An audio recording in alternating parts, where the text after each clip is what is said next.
സമയത്ത് എന്താ സുജാത ഭട്ടിന് വട്ടായിരുന്നു, എനിക്ക് അറിഞ്ഞുകൂടായിരുന്നു എന്നൊക്കെ പറയാനാണ് എന്നുണ്ടെങ്കിൽ കുറച്ചു നാൾ കൂടി കഴിയുമ്പോൾ അനിയത്തിപ്രാവിലെ സുധീഷിനെ പോലെ വട്ടാണേ എനിക്ക് വട്ടാണേ എന്ന് പറഞ്ഞുകൊണ്ട് ഈ വ്യക്തി കോഴിക്കോട് അങ്ങാടിയിലൂടെ ഓടുന്നതും നമ്മൾ എല്ലാവരും കാണേണ്ടി വരും. യുവരാജ് ഗോകുൽ, അവിടെ തലയോട്ടി എടുത്തത് ശുചീകരണ തൊഴിലാളിയല്ല, മറ്റൊരാളാണ്.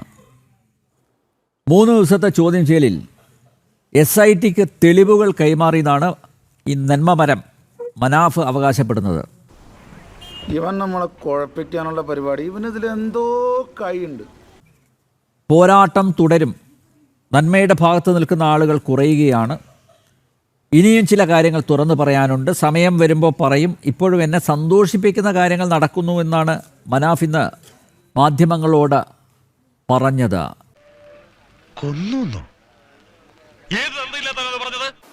അല്ല, നമ്പ്യാർ ചെയ്യുന്നത് എന്താ വിഷയം എന്ന് വെച്ച് കഴിഞ്ഞാൽ 10 ദിവസങ്ങൾക്ക് മുമ്പ് അദ്ദേഹം ഇവിടെ വന്നിരുന്ന് സംസാരിക്കുമ്പോൾ അദ്ദേഹം വലിയ ആത്മവിശ്വാസത്തിലായിരുന്നു. അത് നമ്മൾ അദ്ദേഹത്തോട് കുറച്ച് ചോദ്യങ്ങൾ ചോദിച്ചു. ആ ചോദ്യത്തിനൊന്നും തന്നെ അദ്ദേഹത്തിന് ഉത്തരം ഉണ്ടായിരുന്നില്ല. പറയുന്ന നിനക്കില്ലേലും കേൾക്കുന്ന എനിക്കില്ലടാ ഒരു ചളുപ്പ്. പകരം അദ്ദേഹം മറ്റ് ചില ആത്മവിശ്വാസങ്ങൾ എപ്പോഴും പ്രകടിപ്പിക്കുകയായിരുന്നു. അദ്ദേഹം നമ്മളെല്ലാവരെയും നന്മ പഠിപ്പിക്കാൻ വേണ്ടിയിട്ട് കുറെ ശ്രമിച്ചു. ഇവനെന്താ വല്ല വട്ടുണ്ടോ? ഇവനെങ്ങനെയാണ് കാണാൻ? ഒരു പാവം ഹിന്ദു പെൺകുട്ടി, ആ ഹിന്ദു പെൺകുട്ടിയുടെ ശരീരഭാഗങ്ങൾ കിട്ടണം. ആ ശരീരഭാഗങ്ങൾ കിട്ടിയാലേ ഹിന്ദു ആചാരപ്രകാരം ആ അമ്മയ്ക്ക് ആ മൃതദേഹങ്ങളെ അന്ത്യകർമ്മം ചെയ്യാൻ വേണ്ടിയിട്ട് സാധിക്കുകയുള്ളൂ എന്നൊക്കെ നമ്മളോട് പറഞ്ഞു.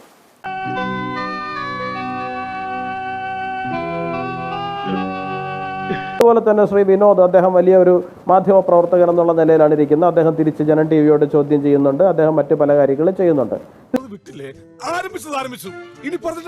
തീർച്ചയായിട്ടും അവർക്ക് ഈ പറയുന്ന കാര്യങ്ങളിലെ കോമൺ സെൻസ് ഉള്ള ഫാക്ടേഴ്സ് എന്ന് പറയുന്നത് അനലൈസ് ചെയ്യുവാനുള്ള ശേഷി ഇവർക്ക് നഷ്ടപ്പെട്ടു പോയിരുന്നു.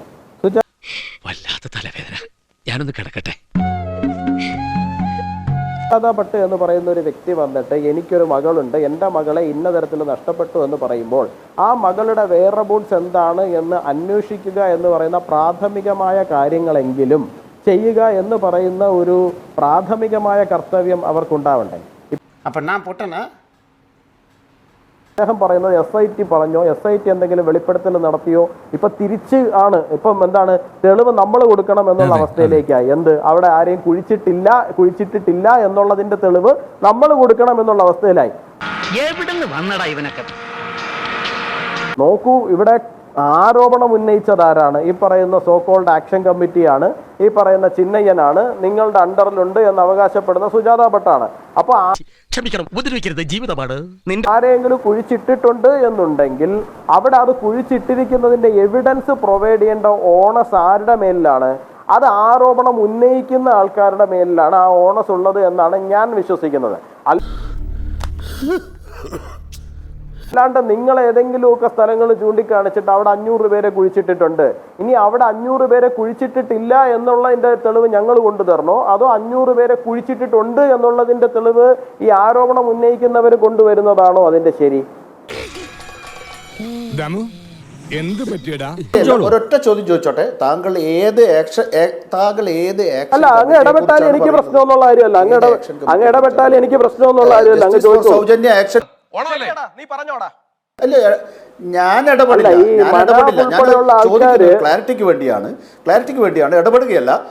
ജസ്റ്റ് മോനെ, എന്താണ് നിന്റെ പ്രശ്നം? ജസ്റ്റിസ് ഫോർ സൗജന്യ ആക്ഷൻ കമ്മിറ്റി ആണോ, അല്ലെങ്കിൽ ഈ കേസുമായി ബന്ധപ്പെട്ട് കേരളത്തിൽ രൂപീകരിച്ച ആക്ഷൻ കമ്മിറ്റിയാണോ? അതിലൊരു വ്യക്തത വരുത്തി മുന്നോട്ട് പോകുന്നത് നല്ലതാണ്. ഏത് ആക്ഷൻ കമ്മിറ്റി ആയാലും കുഴപ്പമില്ല. നിങ്ങളല്ലേ ഇതിന്റെ പിറകിൽ, നിങ്ങളാണല്ലോ ഇതൊക്കെ ഉന്നയിച്ചത്, ആരോപണങ്ങൾ ഉന്നയിച്ചത്. അല്ല, ഇതിപ്പോ ഏത് ആക്ഷൻ കമ്മിറ്റി എന്നുള്ളതല്ലല്ലോ ഇവിടുത്തെ വിഷയം. ജസ്റ്റിസ് ഫോർ സൗജന്യാണോ അതോ ധർമ്മസ്ഥല വിഷയവുമായി ബന്ധപ്പെട്ട് ഇവിടെ കിടന്ന് ബേളം വെച്ചുകൊണ്ടിരിക്കുന്ന ആൾക്കാരാണ്? അതൊന്നും നമ്മുടെ വിഷയമല്ല. ഞാൻ പറയുന്നത്, കഴിഞ്ഞ തവണ മനാഫ് ഇവിടെ വന്നിരുന്നിട്ട് അദ്ദേഹം 3-4 പേരുമായി ചേർന്നിട്ട് ആക്ഷൻ കമ്മിറ്റി തുടങ്ങിയെന്നും അദ്ദേഹം എന്തോ നീതി വാങ്ങി കൊടുക്കാൻ വേണ്ടിയിട്ട് പോവുകയാണോ എന്നൊക്കെ പറഞ്ഞുകൊണ്ട് വലിയ ബഹളം ഉണ്ടാക്കിക്കൊണ്ട് വരുന്നത് കണ്ടായിരുന്നു. സ്വാഭാവികമായിട്ടും ആ ആക്ഷൻ കമ്മിറ്റിയെ കുറിച്ചിട്ടാണ് നമ്മൾ തിരിച്ചങ്ങോട്ടേക്ക് ചോദ്യം ചോദിക്കുന്ന സാഹചര്യം ഉണ്ടാവുക. ആ ആക്ഷൻ കമ്മിറ്റിയുടെ അണ്ടറിലാണ് അനന്യ ഭട്ട്, സുജാത ഭട്ട് എന്നൊക്കെയാണ് മനാഫ് ഇവിടെ പറഞ്ഞത്.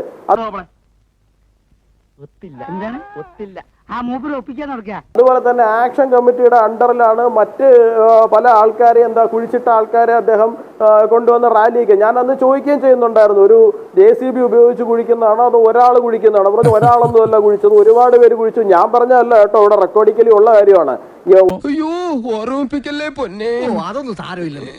ഒരുപാട് പേര് കുഴിച്ചു, ഒരുപാട് പേര് ചേർന്നിട്ടാണ് കുഴിച്ചതെന്നൊക്കെ പറഞ്ഞു. അപ്പൊ ഞാൻ ചോദിച്ചപ്പോൾ ബാക്കിയുള്ളവരൊക്കെ എവിടെ? ബാക്കിയുള്ളവരൊക്കെ പുറകെ വരും എന്ന് പറഞ്ഞു. അപ്പൊ ഇത്രയും നാളായിട്ട് അവരാരും പുറമേ വരുന്നത് നമ്മൾ ആരും കണ്ടില്ല.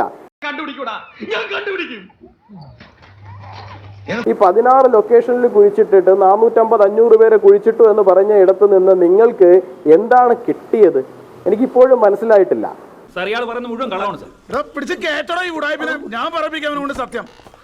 ആ സമയത്ത് സുജാത ഭട്ടിന് വട്ടായിരുന്നു, എനിക്ക് അറിഞ്ഞുകൂടായിരുന്നു എന്നൊക്കെ പറയാനാണ് എന്നുണ്ടെങ്കിൽ കുറച്ചു നാൾ കൂടി കഴിയുമ്പോൾ അനിയത്തിപ്രാവിലെ സുധീഷിനെ പോലെ വട്ടാണേ എനിക്ക് വട്ടാണേ എന്ന് പറഞ്ഞുകൊണ്ട് ഈ വ്യക്തി കോഴിക്കോട് അങ്ങാടിയിലൂടെ ഓടുന്നതും നമ്മൾ എല്ലാവരും കാണേണ്ടി വരും.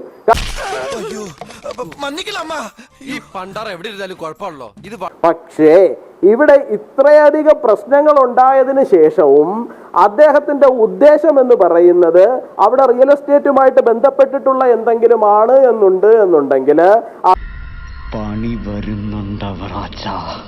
അദ്ദേഹത്തിന്റെ മതപരമായിട്ടുള്ള ചില താല്പര്യങ്ങളാണ് എന്നുണ്ടെന്നുണ്ടെങ്കിൽ തീർച്ചയായിട്ടും അദ്ദേഹം ഈ രാജ്യത്തോട് മറുപടി പറയേണ്ടി വരും. ഇവന്റെ ഉണ്ടകണ്ണ് കണ്ടാലറിയാം അല്ല, അദ്ദേഹത്തിന്റെ പുറകിൽ മറ്റെന്തെങ്കിലും ഉദ്ദേശം അദ്ദേഹത്തിന് ഉണ്ട് എന്നുണ്ടെങ്കിൽ തീർച്ചയായിട്ടും ഈ രാജ്യത്തോട് അദ്ദേഹത്തിന് മറുപടി പറയേണ്ടി വരും. കാരണം ഭാരതത്തെ അല്ലെങ്കിൽ ലോകത്തിലെ തന്നെ ഏറ്റവും വലിയ പിൽഗ്രിം സെന്ററുകളിൽ ഒന്നിനെയാണ് ഒരു കാര്യവുമില്ലാണ്ട്, പ്രത്യേകിച്ച് ഒരു എവിഡൻസിന്റെയും ബാക്കിംഗ് ഇല്ലാണ്ട് കയറി വന്ന് നിന്നിട്ട് ഇത്തരത്തിൽ അവഹേളിക്കുന്ന സാഹചര്യം ഉണ്ടായിരിക്കുന്നത്. അത് അദ്ദേഹം അറിഞ്ഞുകൂടാതെയാണെന്ന് അദ്ദേഹം ഇപ്പൊ പറയുന്നത് ഓക്കെയാണ്. പക്ഷെ 10 ദിവസങ്ങൾക്ക് മുമ്പ് ഇതേ ഫ്ലോറിൽ ചർച്ചയ്ക്കിരിക്കുമ്പോൾ അദ്ദേഹം പറഞ്ഞത് എല്ലാ കാര്യങ്ങളും അദ്ദേഹത്തിന്റെ അണ്ടറിലാണ്, അദ്ദേഹം അറിഞ്ഞുകൊണ്ടാണ്. സുജാത ഭട്ടുമായി ഞാൻ മണിക്കൂറുകളോളം ചർച്ച നടത്തി. അവിടെ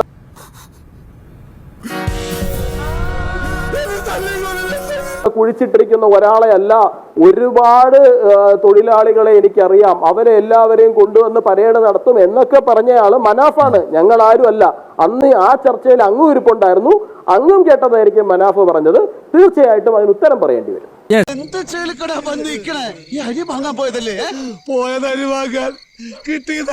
ഞാൻ വിളിച്ച് പറയാം. അനിയാ പോട്ടെ, അമ്പിമനെ പോട്ടറ സാറേ, ഒന്നും വിചാരിക്കില്ലേ മക്കളെ, മാമനോടൊന്നും തോന്നല്ലേ.